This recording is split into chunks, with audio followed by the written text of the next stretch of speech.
మంచిర్యాల కార్పొరేషన్లోని 51వ డివిజన్లో భారీ ప్రచారంలో కొనసాగుతుంది. ఈ ప్రచారానికి మాజీ డీసీసీ అధ్యక్షురాలు కొక్కిరాల సురేఖ పాల్గొన్నారు. వారిని మరిన్ని వివరాలు అడిగి తెలుసుకుందాం.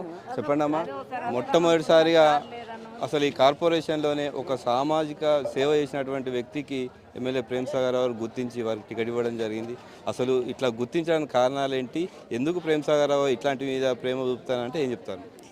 అంటే ప్రేమ్ సాగర్ రావు గారు మధ్య దళారులు ఎవ్వరు లేకుండా ఇక్కడ మన కాంగ్రెస్ పార్టీ ద్వారా వస్తున్న సంక్షేమ పథకాలు ఏమున్నాయో అవన్నీ కూడా అందరికీ సామాన్యులకు అందజేయాలన్న ఉద్దేశంతో ఎవరైతే నిజాయితీగా చిత్తశుద్ధితోని నిబద్ధతతోని ప్రజలందరికీ పనిచేస్తారో వాళ్ళ ప్రజలందరినీ కూడా ఒక కుటుంబ సభ్యులుగా భావించి వాళ్ళ కోసం పనిచేస్తారో అట్లాంటి వాళ్ళకే ఇవాళ మనం టికెట్ ఇవ్వడం జరిగింది.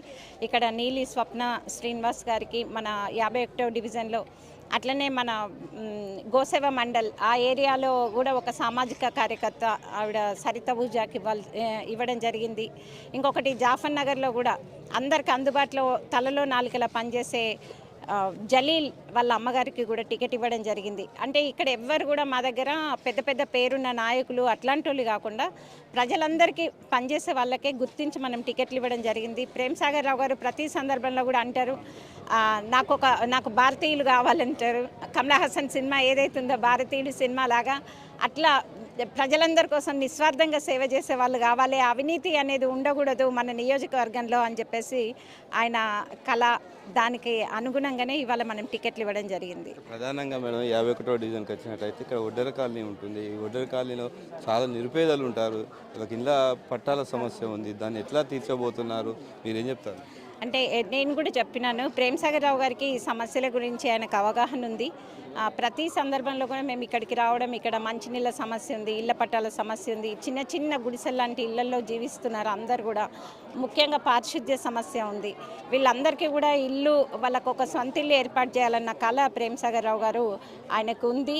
ఆ కళ సాకారం అవుతుంది భగవంతుని కృపతో అని నేను భావిస్తున్నాను. వారి దృష్టికి కూడా వీళ్ళ సమస్యలు మరొకసారి తీసుకెళ్తానని కూడా తెలియజేస్తున్నాను. ఫైనల్గా ఈ కార్పొరేషన్ ప్రజలకు మీరు ఏం చెప్తారు? కాంగ్రెస్ పార్టీతోనే అభివృద్ధి సాధ్యమవుతుంది. ఇవాళ రాష్ట్రంలో కాంగ్రెస్ ప్రభుత్వం ఉంది. స్థానికంగా కాంగ్రెస్ ఎమ్మెల్యే ప్రేమ్ సాగర్ రావు గారు చిత్తశుద్ధితోని ఈ నియోజకవర్గాన్ని ఇది ఒక అధికారంలాగా కాకుండా సేవలాగా భావించి ఇక్కడ అభివృద్ధి చేయాలి అని చెప్పేసి ఆయన భావిస్తున్నారు. ఇక్కడ అభివృద్ధి, సంక్షేమం రెండు కళ్ళలాగా, జోడెద్దులాగా ఆయన రెండింటిని తీసుకొని పనిచేస్తూ ఉన్నారు.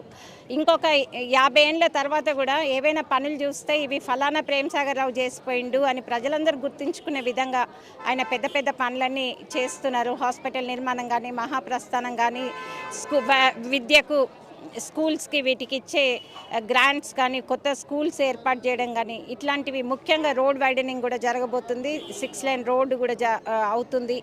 ఇంకా ప్రేమ్ సాగర్ రావు గారు అంటే ఒక ప్రణాళికాబద్ధంగా ప్రతి ఒక్కరికి ఎవరికి ఏ సమస్యలు ఉన్నాయో చూసుకొని పనిచేస్తున్నారు. మనకు కరకట్టల నిర్మాణం కూడా జరుగుతుంది. ఇవన్నీ అంటే ప్రతిది కూడా ఆయన ఒక ప్రణాళికాబద్ధంగా ప్రజలందరినీ మేము ఎన్నో రోజుల నుండి మమైకమై వీళ్ళందరితో కలిసి తిరిగి ఇక్కడ సమస్యలు తెలుసుకునే పనిచేస్తున్నారు. తప్పకుండా ఒక 50 ఏళ్ళ తర్వాత కూడా ప్రేమ్ సాగర్ రావు గారి పేరు వినబడే విధంగా ఇక్కడ అభివృద్ధి అనేది జరుగుతుంది. కాబట్టి ప్రతి ఒక్కరు కూడా ఇవాళ మనకు వాడలలో ఉన్న చిన్న చిన్న పనులు, మౌలిక వసతులు ఏవైతే ఉన్నాయో ఈ సమస్యలన్నీ తీరాలంటే మన కార్పొరేటర్ల ద్వారానే అది సాధ్యమవుతుంది. కాంగ్రెస్ కార్పొరేటర్లు అందరినీ కూడా మీరు గెలిపిస్తే రేపు ప్రేమ్ సాగర్ రావు గారు మరిన్ని నిధులు తీసుకొచ్చి మన ప్రాంతాలన్నీ అభివృద్ధి చేయడం జరుగుతుంది.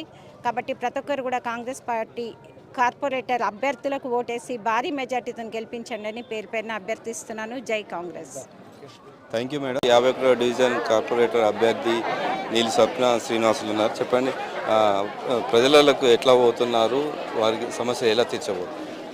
మేము ఇవాళ ఒడ్డెర కాలనీలో ప్రచార భాగంగా 51వ డివిజన్ నుండి ఒడ్డెర కాలనీకి రావడం జరిగింది. మరి ఆ మహిళా మనులు, మా అన్నదమ్ములు, అక్క జిల్లాలు అందరూ కూడా నాకు ఇంటింటికి కూడా వాళ్ళు నా చింత వచ్చి మరి ప్రచారంలో పాల్గొంటున్నారు. వాళ్ళ ఆదర అభిమానాలు చూస్తూ ఉంటే ఆశ్చర్యం అనిపిస్తుంది. సీనన్న, స్వప్న మీరు రావాలి, మా మార్పు రావాలి, మా జీవితాలలో మా కొత్త వెలుగులు రావాలి, మా సమస్యల పరిష్కారం కావాలి అని చెప్పి అడుగుతూ ఉన్నారు. వాళ్ళందరూ కూడా మేము హామీ ఇస్తున్నాము, మేము వెంట ఉంటాము, 24 గంటలు మీ ఇంట్లో ఏ సమస్య ఉన్నా కూడా తీరుస్తామని చెప్పి హామీ ఇస్తున్నాము. ఏదైతే ఎన్నికల ముందు హామీ ఇస్తున్నామో అది ఖచ్చితంగా చేసి మేము చూపిస్తామని చెప్పి ఈ సందర్భంగా తెలియజేస్తున్నాం. మనతో పాటు ఇక్కడ స్థానికంగా ఉన్నటువంటి ఎంఆర్పిఎస్ నాయకులు ఉన్నారు. చెప్పండి, ఎట్లా ఇక్కడ ఏం సమస్యలు ఎట్లా తీసుకోబోతుంది? ఏదైతే మరి నీలి స్వప్న గారు, శ్రీనివాస్ గారు మరి ఒక కార్పొరేటర్గా మేము చేస్తామని చెప్పేసి మా వాడకు రాగానే మేము చాలా సంతోషపడ్డాం. మరి ఎందుకు సంతోషపడ్డామంటే వారు ఈ రాజకీయంలోకి రాకముందే వారు సోషల్ సర్వీస్ చేయడం జరిగింది. మరి ఏదైతే మా ఒడ్డరి కాలనీ ఉందో ఈ ఒడ్డరి కాలనీలో మరి అన్న మా సమస్య ఇట్లా ఉంది అనగానే మరి ఏదైతే ఫస్ట్ కరోనా వచ్చినప్పుడు మరి అన్న మా పరిస్థితి బాగలేదు, మరి రెక్కాడితేనే డొక్కాడని పరిస్థితి మా కాలనీ వాసులు అందరిది. మరి అందరికీ తాగుదామంటే నీళ్ళు కూడా లేని పరిస్థితి. అన్న ఏమన్నా మనం వాళ్ళకి సాయం చేయాలని అన్నను అడిగినప్పుడు అన్న కూడా ముందుకు వచ్చేసి మరి అన్న చలో మనం చేద్దామని చెప్పేసి ఒక 500 కుటుంబాలకు మరి నూనెలు, ఉప్పులు, పప్పులు, పాల ప్యాకెట్లతో సహా అన్నీ కూడా మరి అన్న ఇవ్వడం జరిగింది. మరి అదేవిధంగా ఇక్కడ కాలనీలో మరి పోచమ్మ టెంపుల్ మాకు లేకుండే, చిన్నగా ఉండే.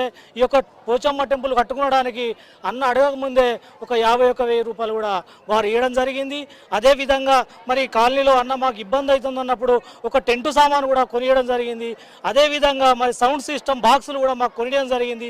ఎవరన్నా చనిపోయినప్పుడు వాళ్ళకు ఆర్థిక సహాయం చేద్దామని చెప్పేసి ముందుకు వచ్చి వాళ్ళకు కూడా సహాయం చేస్తూ ఉన్నారు. మేము చెప్పంగానే మరి అది గుర్తించి ఇవాళ మేమందరం కూడా ఒడ్ర కాలనీ వాసులం అందరం కూడా వారికి అత్యధిక మెజారిటీతోనే చేతి గుర్తుకు ఓటేసి మేము వారిని గెలిపిస్తాం. మాకున్న సమస్యలు చెప్పినాం ఇంతకుముందే, ఆ సమస్యలు తీస్తానని మాట ఇచ్చినందుకు అత్యధిక మెజారిటీతో చేతి గుర్తుకు ఓటేసి గెలిపిస్తాం. Thank you.